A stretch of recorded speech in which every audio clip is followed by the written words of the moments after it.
Our first question for tonight goes, Dear Ajahn, we need to cultivate goodness as it supports the practice.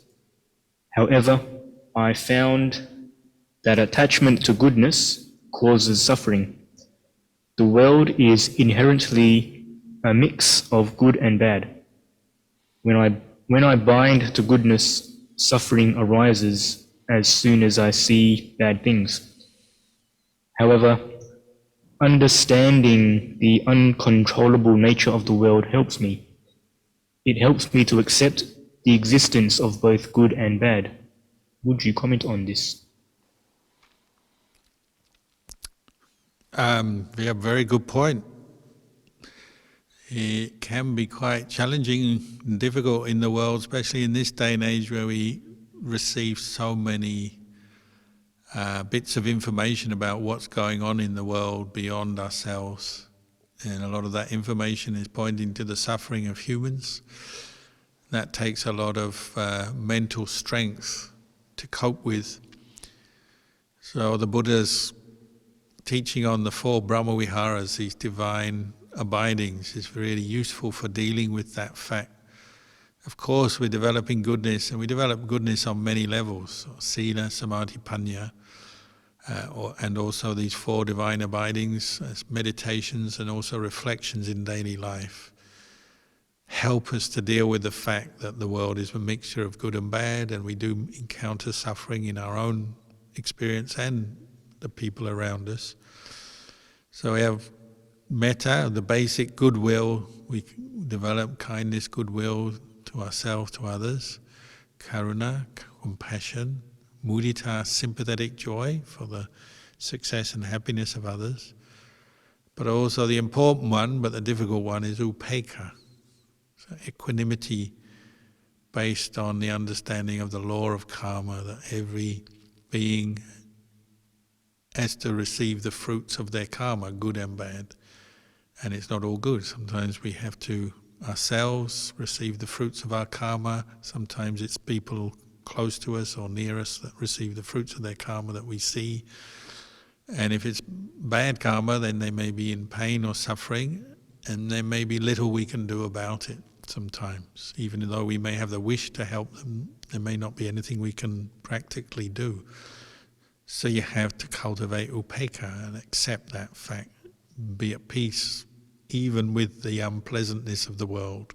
If there's nothing you can do, you have to accept that, don't you?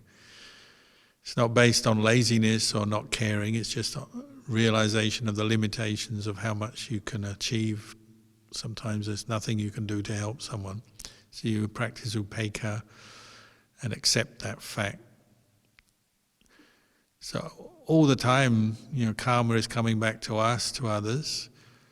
And when the unpleasant karma gives its result, well, we have to be strong, patient, equanimous to help us get through it.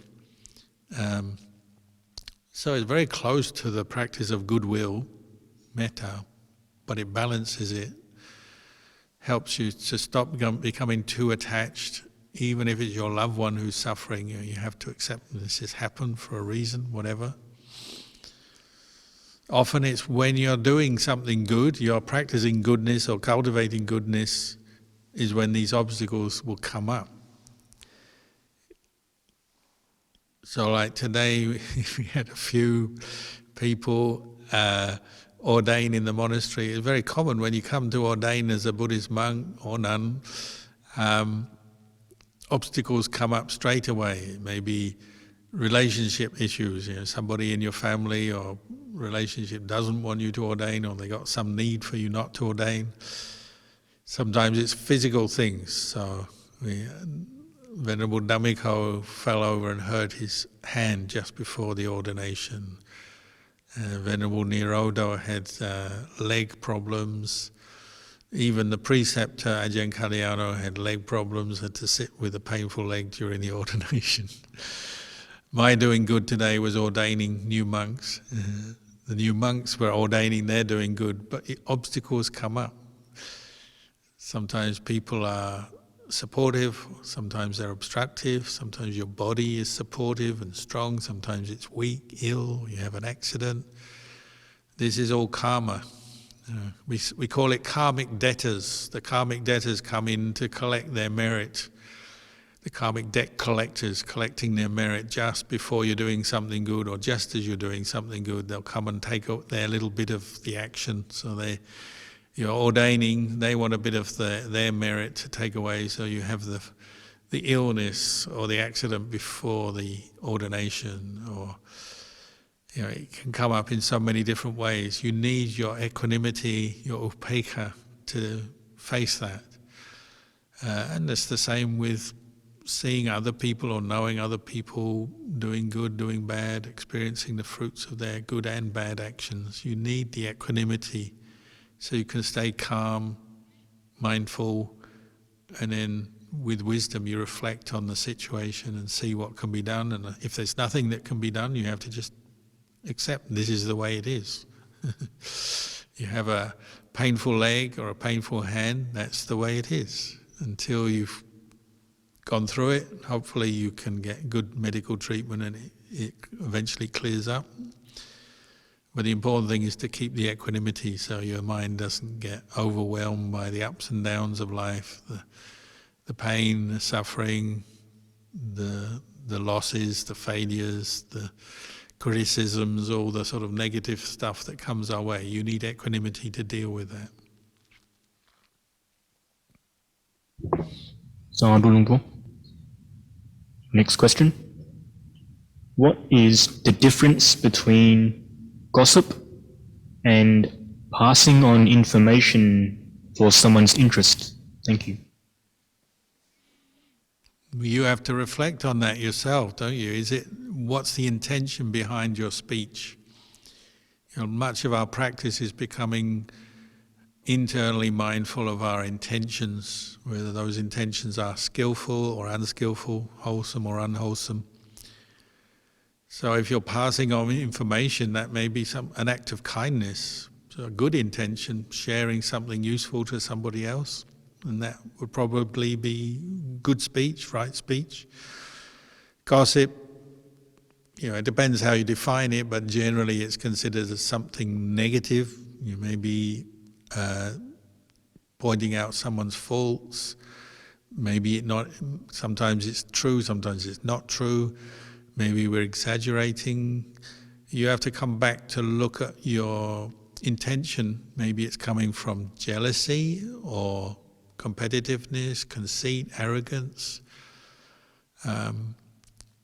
Sometimes we need to pass on information about other people. Say you're in a supervisory role in a job and you're taking on new people and you hear somebody is dishonest or a criminal or something. Well, if someone tells you that may be useful information. It's not gossip, is it? But if they were telling you something bad that it's not true, or they're telling you just to put that person down so they can look better, well, that may be a different situation.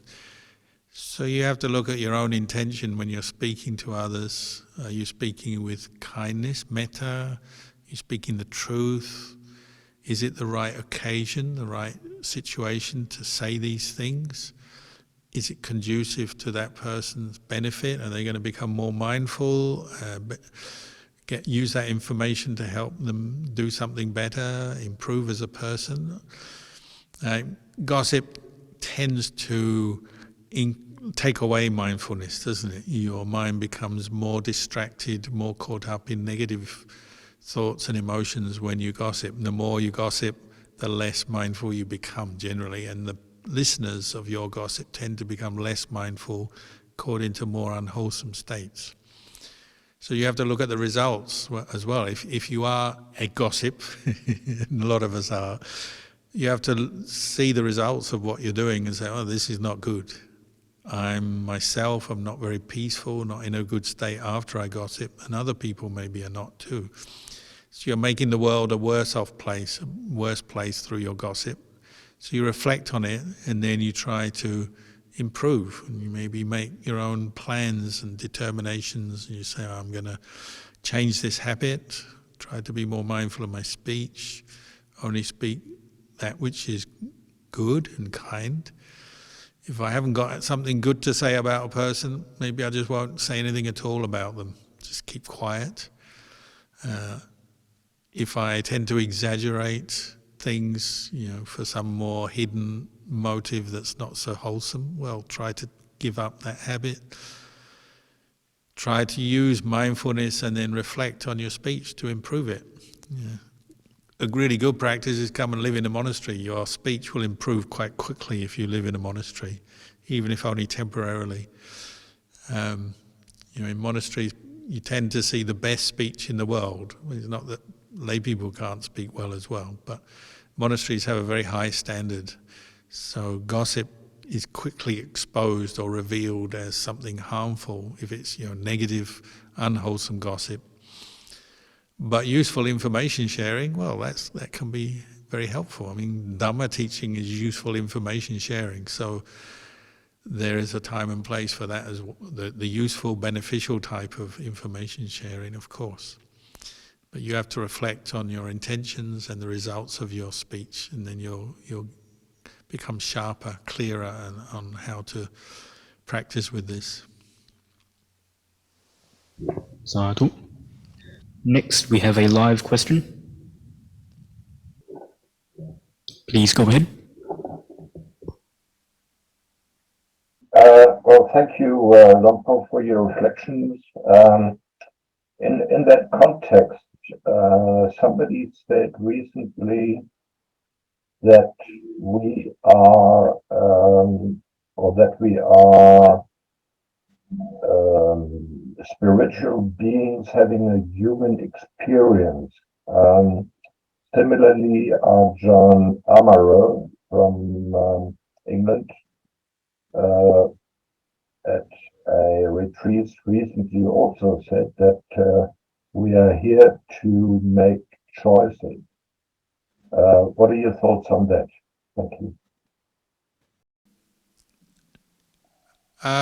If I heard correctly, the first part was we are spiritual beings having a human experience, if that was right. You're just pointing to the truth. We're human beings born into human bodies at this time. But perhaps I don't know, the context of what was said, but perhaps it's just pointing to the wider cosmology, Buddhist cosmology, that there are beings in other realms, and we've lived lives before this life, so we may have been ghosts or animals or in heavenly realms, but in this life we are in a human form. Buddhism would say the Buddhist teachings would say that's our good karma. To be born as a human being, we have amazing potential because we're intelligent, we can learn, we can go all the way to Nibbana, we can do the greatest things as human beings. So it's considered a very fortunate birth to be born as a human. And everyone who's born as a human being will have done some good or some spiritual good in the past. It's a very evolved life to be born into a human form. But we're not there yet. And unfortunately, many people fall away, don't they? So human beings can do great good, but they can also do great evil and really hurt each other and really get lost and do all kinds of damaging things as well. So it's not guaranteed, is it? If you're born as a human being, you have choices. Every moment of every day you've got choices. How you spend your time, what you do in different situations. From when you're young up until now, you're constantly making choices, and unfortunately sometimes our choices are really harmful, destructive.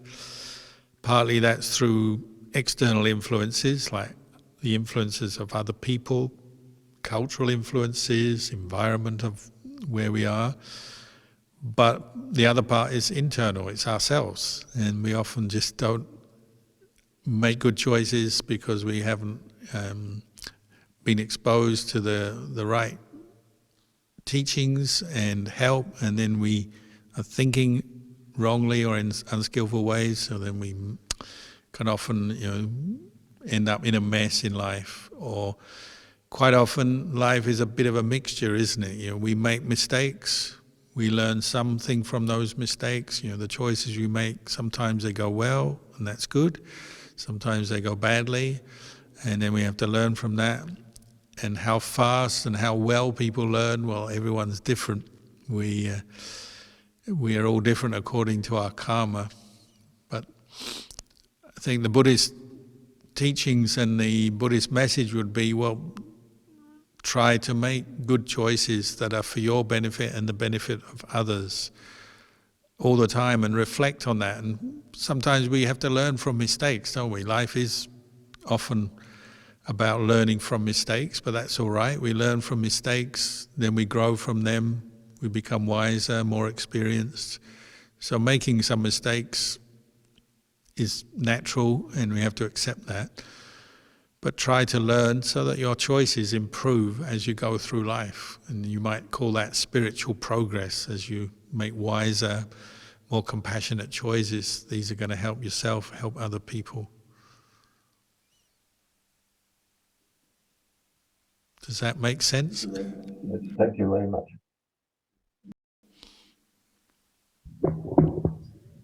Okay, next question goes, Dear Luang Por, when you were guiding us in meditation earlier, were you helping us to achieve the first jhana, the 3 causative factors and the 2 resultants in terms of rapture and inner happiness? Please kindly comment if this is correct. Yeah, if anyone attained jhana, good for you. We didn't practice very long, we were only practicing for 15 minutes, so I'd be surprised if anyone went straight into jhana, but you never know. That would be a great outcome. But these are the basic factors of samadhi as explained by the Buddha. So it's something to keep, bringing up in your mind. What are you doing when you meditate?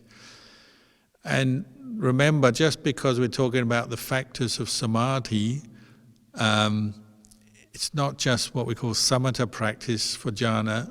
Even if you're practicing vipassana, you need these same factors to be developing.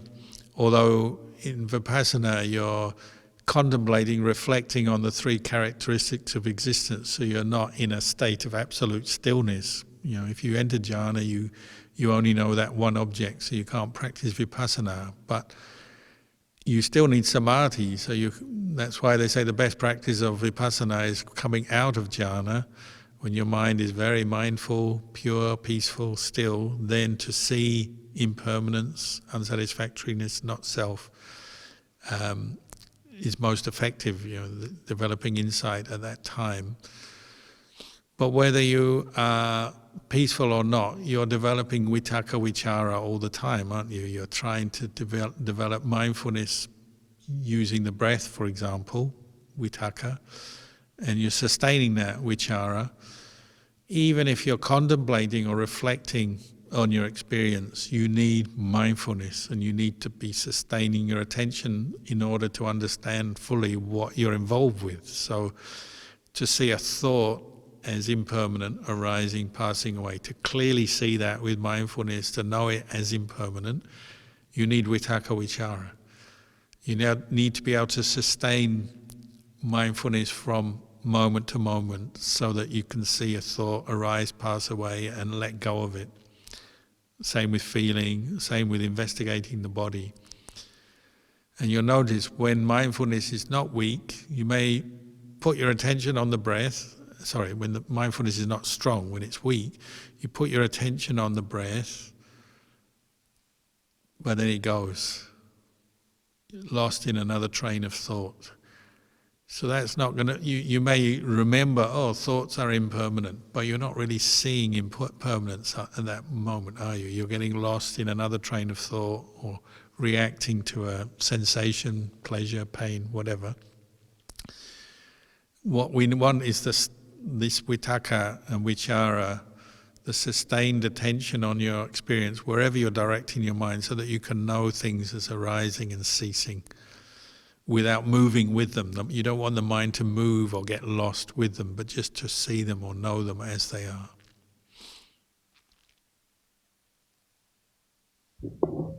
Sarunungku.